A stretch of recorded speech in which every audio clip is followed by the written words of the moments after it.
Sebelum tonton videonya jangan lupa untuk tonton dahulu video sebelumnya dan subscribe channel ini, semoga yang subscribe dilancarkan rezekinya, amin.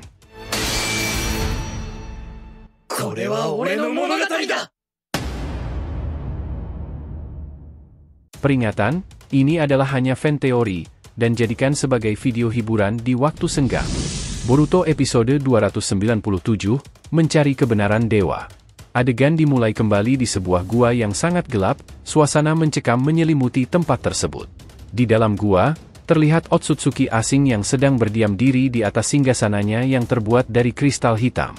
Tatapannya tajam, memancarkan aura kekuatan dan kebencian. Otsutsuki asing tersebut berkata dengan suara dingin, "Ah, ternyata boneka hidupku sudah dikalahkan ya. Sejujurnya aku tak menyangka kau bisa mengalahkannya, Boruto. Mungkin memang aku terlalu meremehkanmu."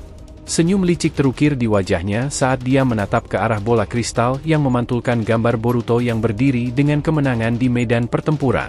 Otsutsuki asing tersebut kemudian mengangkat tangannya, membentuk segel rumit sebelum meletakkan telapak tangannya di permukaan bola kristal. Cahaya biru memancar dari bola tersebut, dan dia mulai menghubungi kelompoknya yang berada di planet Otsutsuki menggunakan komunikasi jarak jauh. "Saudara-saudaraku," panggilnya dengan nada penuh wibawa. "Aku membawa kabar penting. Boneka hidupku, Ishiki, telah dikalahkan oleh Boruto. Anak itu ternyata lebih kuat dari yang kita perkirakan. Dia telah mengembangkan kekuatan mata murni Jogan dan karmanya. Kini, dia bahkan menguasai teknik membaca masa depan." Sebuah suara lain menjawab dari bola kristal, terdengar berat dan penuh kuasa. "Apa maksudmu, dia telah menguasai teknik membaca masa depan? Itu adalah kemampuan yang sangat langka, bahkan di antara kita Otsutsuki." Otsutsuki asing tersebut mengangguk. Benar, Boruto tidak hanya memiliki kekuatan Jogan, tetapi juga kekuatan karma Momoshiki.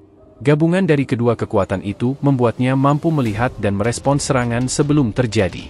Ini menjadikannya ancaman yang jauh lebih besar.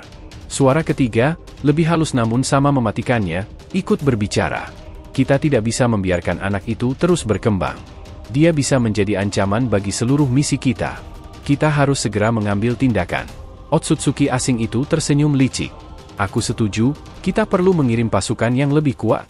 Lebih banyak boneka hidup, lebih banyak kekuatan. Kita harus menghancurkan Boruto sebelum dia menjadi terlalu kuat." Di tempat lain, di markas Orochimaru, suasana penuh konsentrasi dan ketegangan terlihat di wajah Orochimaru, Kabuto, dan Hashirama. Mereka masih melakukan percobaan rumit untuk membuat sel baru yang kuat dan stabil guna membangkitkan kembali Shisui. Setelah percobaan sebelumnya gagal, mereka kini mencoba menggabungkan sel Hashirama dengan sel milik Naruto, dengan harapan kombinasi ini akan cukup kuat untuk menahan kekuatan besar yang dimiliki oleh Shisui. Orochimaru, dengan tatapan penuh tekad, memeriksa peralatan dan bahan yang akan digunakan. Dia berkata dengan nada serius, "Sel Hashirama memiliki kemampuan regeneratif yang luar biasa, tetapi kita membutuhkan kekuatan tambahan untuk menahan kekuatan mata Mangekyo Sharingan milik Shisui. Sel Naruto, dengan cakra Kyuubi di dalamnya, mungkin bisa memberikan stabilitas yang kita butuhkan." Kabuto mengangguk setuju, sambil menyiapkan sampel-sampel sel tersebut. Teorinya masuk akal, Orochimaru-sama, cakra Kyuubi yang pernah ada dalam sel Naruto memiliki kemampuan penyembuhan yang luar biasa dan bisa membantu menstabilkan kekuatan besar yang berasal dari Mangekyo Sharingan Shisui. Namun, kita harus sangat hati-hati dalam proses penggabungannya. Hashirama, yang berada di samping mereka, menambahkan, "Aku merasakan potensi yang luar biasa dalam kombinasi ini. Tetapi kita harus memastikan bahwa kekuatan dari kedua sel ini bisa menyatu dengan sempurna. Jika tidak, kita akan mengalami kegagalan yang sama seperti sebelumnya." Orochimaru mulai memimpin proses penggabungan dengan hati-hati. Dia mengambil sampel sel Hashirama dan sel Naruto, kemudian mulai menggabungkannya di bawah mikroskop khusus yang mampu mendeteksi perubahan cakra dan stabilitas sel. Kabuto membantu dengan memberikan peralatan tambahan dan memonitor setiap perubahan yang terjadi. "Mulai menunjukkan tanda-tanda stabilisasi," kata Orochimaru dengan nada penuh harapan. "Tetapi kita masih perlu melakukan beberapa penyesuaian untuk memastikan tidak ada reaksi negatif yang bisa merusak keseluruhan proses." Sementara itu, Hashirama memanfaatkan kekuatan cakranya untuk memberikan dukungan cakra alami yang membantu memperkuat dan menstabilkan proses penggabungan. "Kita hampir berhasil, aku bisa merasakan cakra yang mulai menyatu dengan baik," ucap Hashirama sambil menutup matanya, fokus pada aliran cakra yang ada di depannya.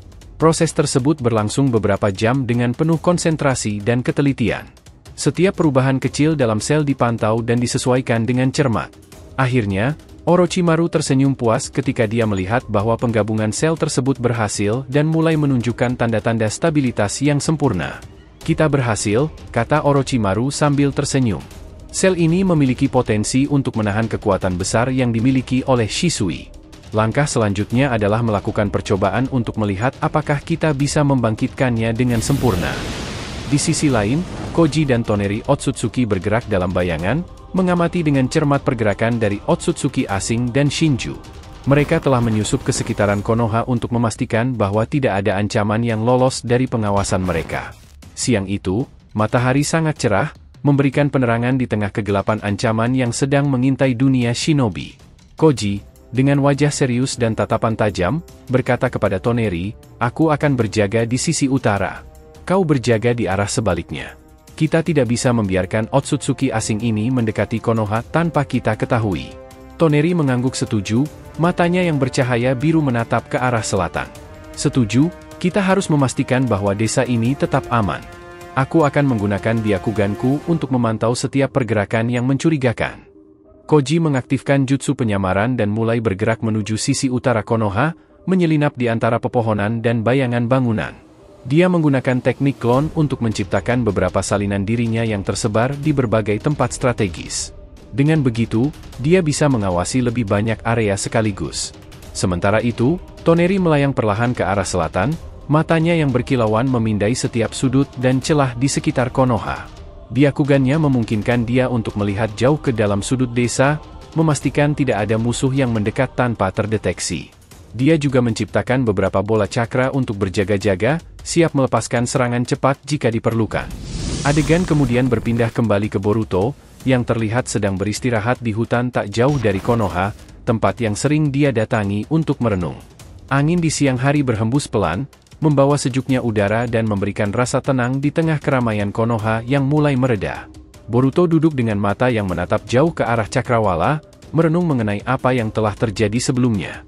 Pikirannya kembali ke pertempuran melawan Ishiki dan bagaimana dia berhasil menguasai kekuatan baru, termasuk kemampuan membaca masa depan dan kekuatan dari segel Shinjutsu Ishiki.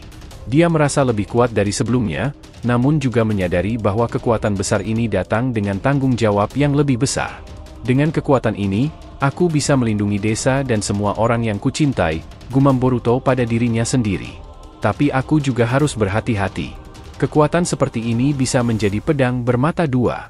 Saat ini aku tetap harus menyelesaikan misiku, sehingga aku bisa mencari kebenaran mengenai para dewa. Terima kasih telah menonton video alur cerita teori Boruto episode 297, Mencari Kebenaran Dewa. Jangan lupa untuk like, subscribe, dan share, semoga membuat kanal YouTube Boruto to Blue Vortex Fan Theory semakin berkembang. Jika sudah terima kasih, dan sampai bertemu di video alur cerita teori berikutnya.